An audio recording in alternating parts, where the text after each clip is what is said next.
काय ग आत्या, एवढे आंबे कुठून आणले? अरे सोन्या, उचल आधी पिशवी, मग तापा जोड. इथं मला कवाच्या धरणं कळ लागलेली आहे.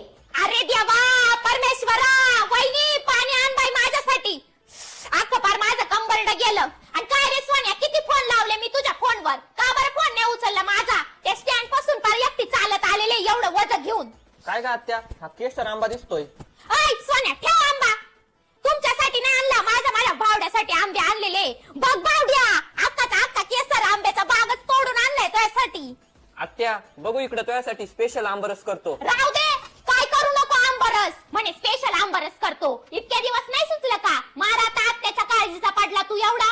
तुम्ही आंबरस घातला ना? नाही नाही, मी पाहिले फोटो. माझ्या पप्पांनी मला फोटो दाखवले ना तुमचे. सोनी आली होती, सोनीचा नवरा आला होता, तुमचे मावश्या मामा सगळेच्या सगळे आले होते. वहिनीचं सगळं गणुगात होतं. फक्त तुम्हाला आत्याच चालत नाही ना? आत्या, काल गावातले लोक म्हणत होते पाटलाच्या बागेत चोरी झाली. तू हे आंबे कुठून आणले? म्हणजे तुला काय मी चोर वाटले का? लयच छान आहे रे सोन्या. अरे भावड्या, मी स्वतः पदर पैसे घालून हे आंबे आणलेले.